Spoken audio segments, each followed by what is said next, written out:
Hello everyone. तो आज हम करेंगे क्लास 7 साइंस का chapter 1 nutrition in plants.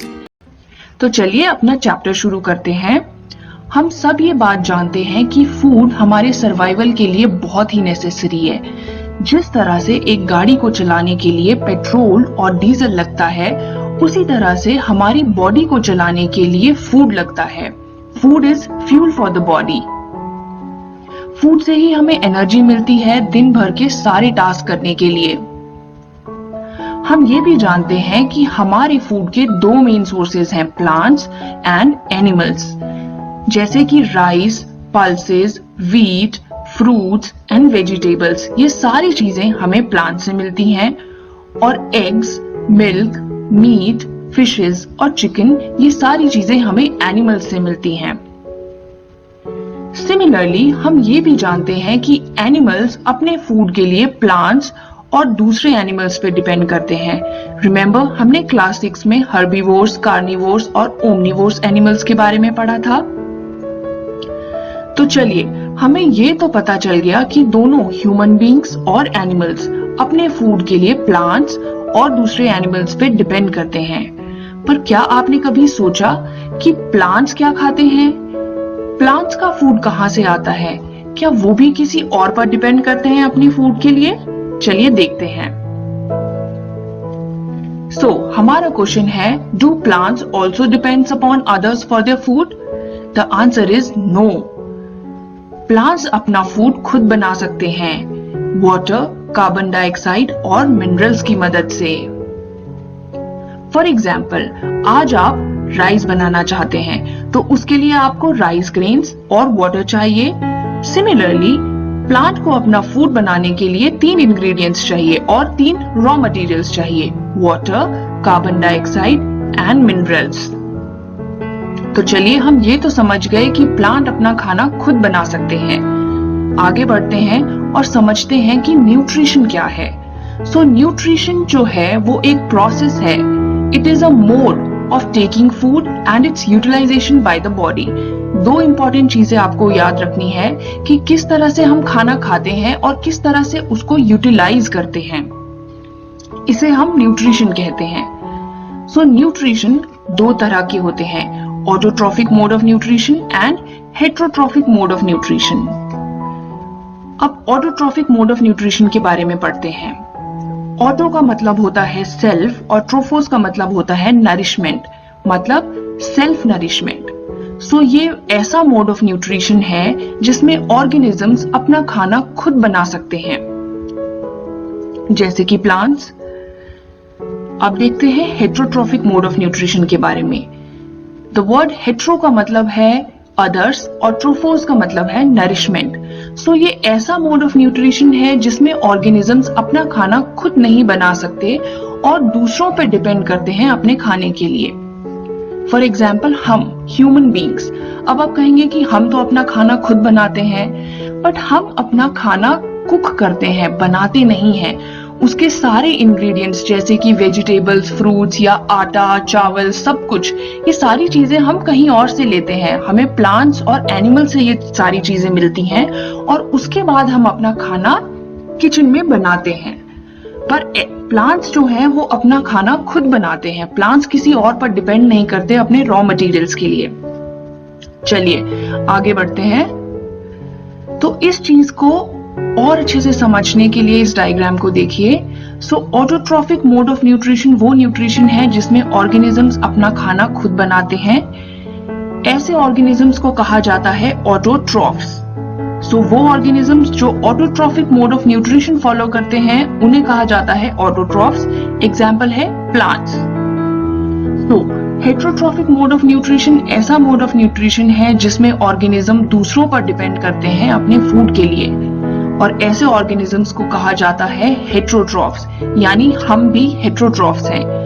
Examples हो गए ह्यूमन बींग्स, एनिमल्स और कुछ प्लांट्स भी।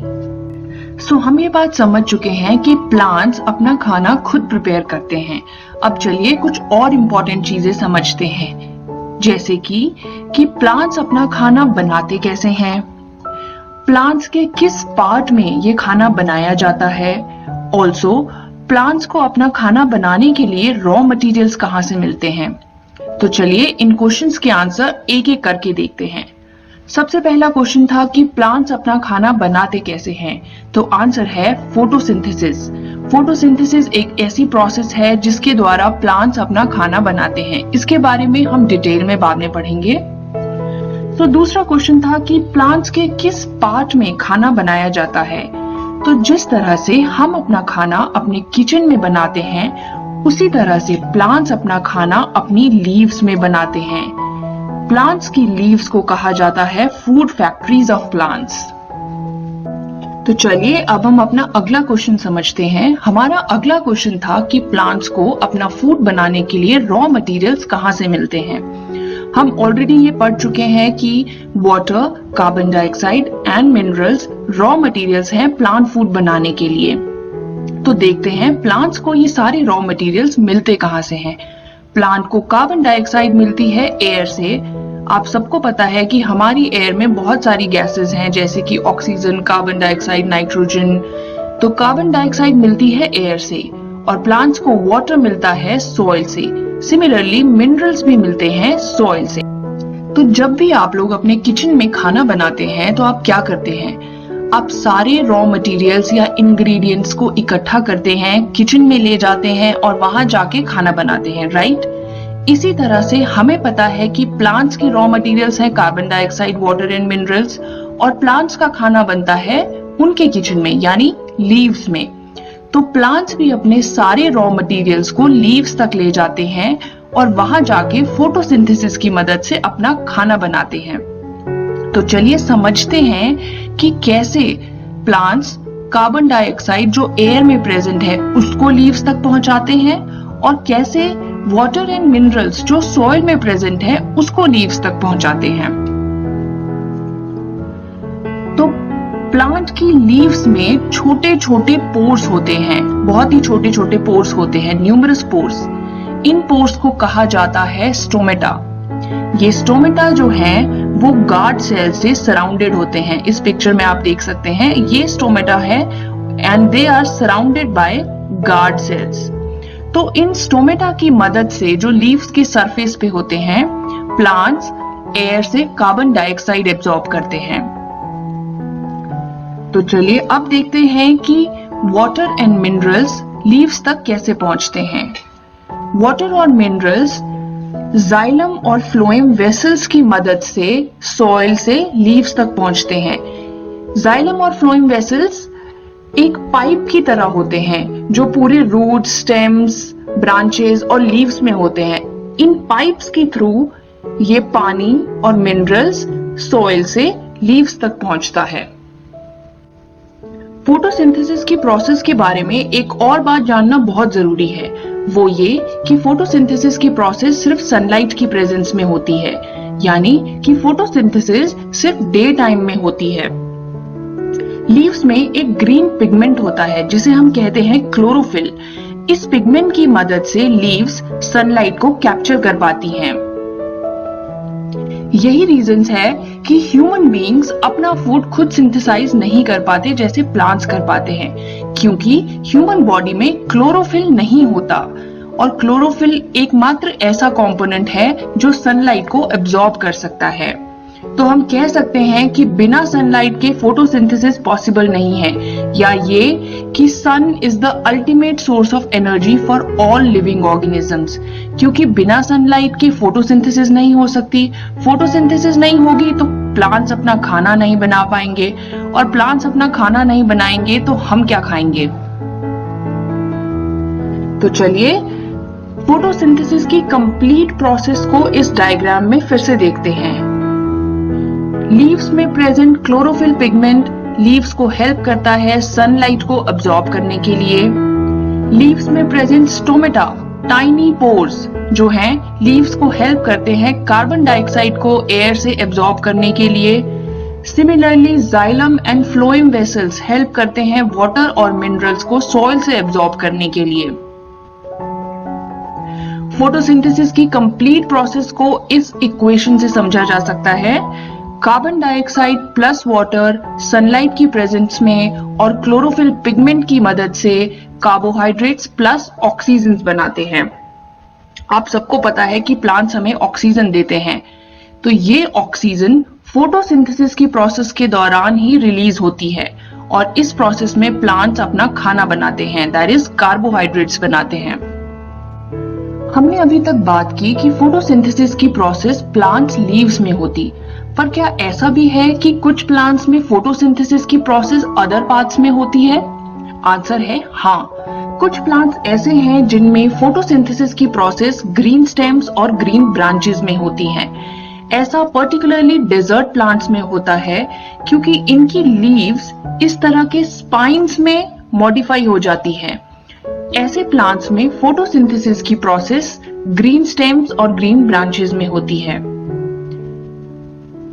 इस लीफ को देखिए, मोस्ट ऑफ द प्लांट्स की लीव्स ऐसी ही होती हैं। इसका सरफेस एरिया बहुत ज्यादा है, तो इस लीव्स में बहुत सारे स्टोमेटा होंगे, बहुत सारे टाइनी पोर्स होंगे। इसलिए इस तरह की लीव्स में से ट्रांसपीरेशन के थ्रू बहुत ज्यादा वाटर लॉस होता है। और डेजर्ट प्लांट्स जहां पर पानी की बहुत कमी रहती है, वो अपना वाटर कंजर्व करना चाहते हैं। इसलिए डेजर्ट प्लांट्स में लीव्स जो हैं वो इस तरह के स्पाइन्स में कन्वर्ट हो जाती हैं, मॉडिफाई हो जाती हैं। इसलिए ऐसे प्लांट्स में फोटोसिंथेसिस की प्रोसेस स्टेम्स से होती है। हमने एक और चीज पढ़ी कि लीव्स में ग्रीन पिगमेंट होता है क्लोरोफिल, जिसकी मदद से फोटोसिंथेसिस की प्रोसेस होती है। तो क्या ऐसी लीव्स जो ग्रीन नहीं है, किसी और कलर की हैं, आपने ऐसी लीव्स जरूर देखी होंगी, क्या इन लीव्स में फोटोसिंथेसिस की प्रोसेस नहीं होती? ऐसा नहीं है। कलर्ड लीव्स में भी फोटोसिंथेसिस की प्रोसेस होती है। रीजन ये है कि ये कलर्ड जरूर हैं, पर इनमें क्लोरोफिल पिगमेंट भी प्रेजेंट है। बस अलग कलर के जो पिगमेंट्स हैं जैसे रेड, ब्राउन, या उसकी वजह से ग्रीन कलर का पिगमेंट थोड़ा छुप जाता है, मास्क हो जाता है, पर क्लोरोफिल प्रेजेंट है, इसलिए इनमें भी फोटोसिंथेसिस होती है। आपने इस तरह के slimy green patches stagnant water में जरूर देखे होंगे। ये एल्गी है। क्या आप बता सकते हैं कि इस एल्गी का कलर ग्रीन क्यों है? बिकॉज इसमें भी क्लोरोफिल है और एल्गी भी अपना खाना खुद बना सकती है फोटोसिंथेसिस की मदद से। अब आप समझ ही सकते होंगे कि बिना फोटोसिंथेसिस के आप इस लाइफ को इमेजिन भी नहीं कर सकते, क्योंकि फोटोसिंथेसिस की ही मदद से हमें ऑक्सीजन मिलती है जो हमारे सर्वाइवल के लिए बहुत जरूरी है। ऑल्सो फोटोसिंथेसिस से ही प्लांट्स अपना फूड बनाते हैं, जिस पर हम डायरेक्टली और इनडायरेक्टली डिपेंड करते हैं। तो हम कह सकते हैं कि फोटोसिंथेसिस के बिना लाइफ इम्पॉसिबल है। हम सबको ये पता है कि हमारा फूड जैसे कि वीट, राइस एंड पल्सेस जो प्लांट सोर्सेस से मिलता है, इसमें बहुत सारे न्यूट्रिएंट्स होते हैं जैसे कि carbohydrates, fats, proteins, vitamins and minerals. अब कार्बोहाइड्रेट्स तो फोटोसिंथेसिस में बन जाते हैं, पर बाकी न्यूट्रिएंट्स का क्या? What about fats, proteins, vitamins and minerals? तो फोटोसिंथेसिस की प्रोसेस से हमें मिलते हैं कार्बोहाइड्रेट्स। कार्बोहाइड्रेट्स में होते हैं कार्बन, हाइड्रोजन एंड ऑक्सीजन, और कार्बन, हाइड्रोजन और ऑक्सीजन की मदद से बनते हैं प्रोटीन्स और फैट्स। पर हम ये भी जानते हैं कि प्रोटीन्स में नाइट्रोजन भी होती है। तो अब इंपॉर्टेंट बात यह है कि प्लांट्स को नाइट्रोजन कहां से मिलती है? तो प्लांट्स को नाइट्रोजन मिलने के लिए दो सोर्सेज हैं। एक फर्टिलाइजर्स एंड मैन्योर्स, या खाद जिसे हम कहते हैं, जो हम सॉइल में डालते हैं, उसमें नाइट्रोजन होती है और इस तरह से सॉइल को नाइट्रोजन मिल जाती है और प्लांट्स उससे अब्सॉर्ब कर लेते हैं। दूसरी एक और बात जो आपको पता होगी कि एयर में 78% नाइट्रोजन होती है, पर प्लांट्स इस नाइट्रोजन को डायरेक्टली एब्जॉर्ब नहीं कर सकते। जैसे कार्बन डाइऑक्साइड कर सकते हैं, वैसे नाइट्रोजन को एब्जॉर्ब नहीं कर सकते। इसीलिए लेग्यूम प्लांट्स जैसे कि पल्सेस हो गई, मूंग, पीज, इन सब प्लांट्स की रूट्स में एक बैक्टीरिया रहता है जिसे हम कहते हैं राइजोबियम बैक्टीरिया। वो बैक्टीरिया एटमॉस्फेरिक नाइट्रोजन को कन्वर्ट करके ऐसी नाइट्रोजन में बना देता है जिसे प्लांट्स एब्जॉर्ब कर सकते हैं, ऐसे फॉर्म में कन्वर्ट कर देता है। तो इस तरह से इन दो तरीकों से प्लांट्स को नाइट्रोजन मिलती है। तो देखिए, राइजोबियम बैक्टीरिया जो लेग्यूम प्लांट्स की रूट्स में रहता है वो एटमॉस्फेरिक नाइट्रोजन को कन्वर्ट कर देता है और यूजेबल फॉर्म में सॉइल में रिलीज कर देता है, ऐसी फॉर्म में जिसको प्लांट्स एब्जॉर्ब कर सकते हैं, और प्लांट्स फिर नाइट्रोजन को सॉइल से एब्जॉर्ब कर लेते हैं। इसके बाद हम पढ़ते हैं कुछ और मोड्स ऑफ न्यूट्रिशन के बारे में, क्योंकि कुछ प्लांट्स ऐसे भी हैं जिनके पास क्लोरोफिल नहीं होता और वो अपना फूड खुद सिंथेसाइज नहीं कर पाते। तो ऐसे प्लांट्स हेटेरोट्रॉपिक न्यूट्रिशन करते हैं। ऐसे कुछ प्लांट्स के एग्जांपल्स हैं parasitic plants, insectivorous plants and saprophytes. चलिए इनके बारे में एक एक करके पढ़ते हैं। सबसे पहले बात करते हैं पैरासिटिक प्लांट्स के बारे में। आपने कभी इस तरह की बेल देखी है किसी पेड़ पे, येलो कलर की? इसे कसकटा और अमर बेल कहते हैं। ये अपना फूड खुद नहीं बना सकती क्योंकि इसके पास क्लोरोफिल नहीं है। तो ऐसी बेल प्लांट पर क्लाइम कर जाती है पूरी तरह से। आप इस पिक्चर में देख सकते हैं येलो कलर की, और इस प्लांट के न्यूट्रिएंट्स को ही एब्जॉर्ब करके अपना काम चलाती है। तो जिस प्लांट या ट्री पे ये बेल लगती है उसे कहा जाता है होस्ट प्लांट, और क्योंकि ये बेल अपना सारा न्यूट्रिएंट इस प्लांट से ले रही है तो इस बेल को कहा जाता है पैरासाइट, और ऐसे प्लांट्स को कहा जाता है पैरासिटिक प्लांट्स जो अपने न्यूट्रिएंट्स किसी और से लेते हैं। अब हम बात करते हैं इंसेक्टिवोरस प्लांट्स की। कुछ ऐसे भी प्लांट्स हैं जो इंसेक्ट्स खा सकते हैं। Isn't it interesting? एग्जाम्पल है पिचर प्लांट। ये देखिए, ये पिचर प्लांट की लीफ है। ये लीफ इस तरह से मॉडिफाई हो जाती है, इसमें एक लिड है और इस तरह का पिचर है।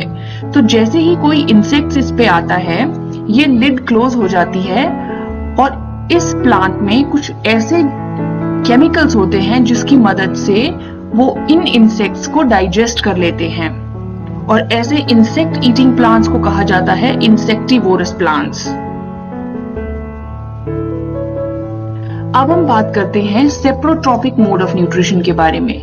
ये ऐसा मोड ऑफ न्यूट्रिशन है जिसमें एक organism dead and decaying matter से अपना न्यूट्रिशन लेता है, यानी कि जैसे कि कोई एक्सक्रीटा पड़ा हो, कोई लीव्स पड़ी हो, ब्रोकन ट्विग्स हो या फूड आर्टिकल्स पड़े हो, ऐसे डेड एंड डिकेइंग मैटर से जो ऑर्गेनिजम्स अपना न्यूट्रिशन लेते हैं उन ऑर्गेनिजम्स को कहा जाता है सेप्रोट्रॉप्स, और इस तरह के न्यूट्रिशन को कहा जाता है सेप्रोट्रॉपिक न्यूट्रिशन। मशरूम जो कि एक फंजाई है वो saprotrophic mode of nutrition follow करती है।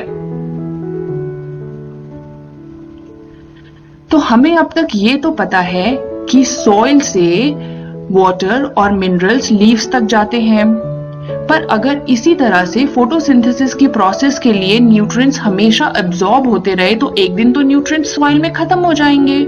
वाटर तो हमें फिर भी रेनफॉल से वापस मिल जाता है।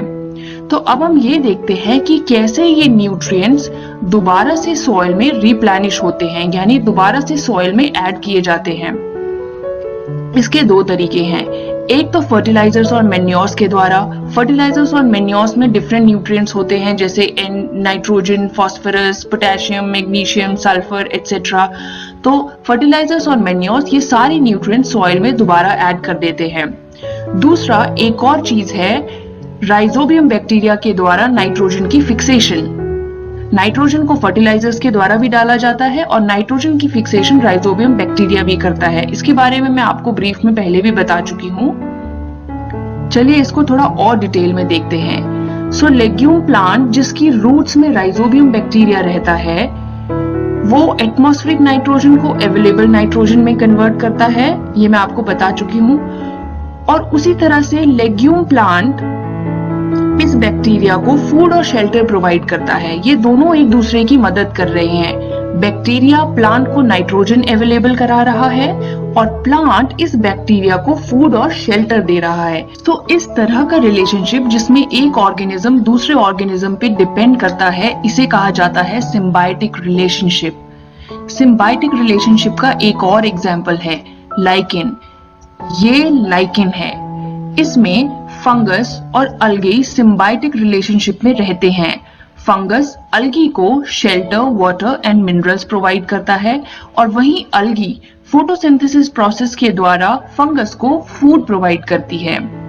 तो इसके साथ हमने सारे मोड्स ऑफ न्यूट्रिशन पढ़ लिए हैं, लेकिन चैप्टर खत्म करने से पहले आपकी बुक में प्लांट सेल के बारे में ब्रीफली कुछ बताया गया है। चलिए उसे भी पढ़ लेते हैं। सारे living organism tiny units called cell से बने होते हैं। इन सेल्स को सिर्फ माइक्रोस्कोप के अंदर ही देखा जा सकता है। ये एक सेल का डायग्राम है। ये सेल एक थिन बाउंड्री से एनक्लोज्ड होता है और जिसे कहा जाता है सेल मेम्ब्रेन। और सेंट्रली लोकेटेड ये जो स्ट्रक्चर है इसे कहा जाता है न्यूक्लियस। और न्यूक्लियस के बाहर ये जो जेली लाइक सब्सटेंस है इसे हम कहते हैं साइटोप्लाज्म।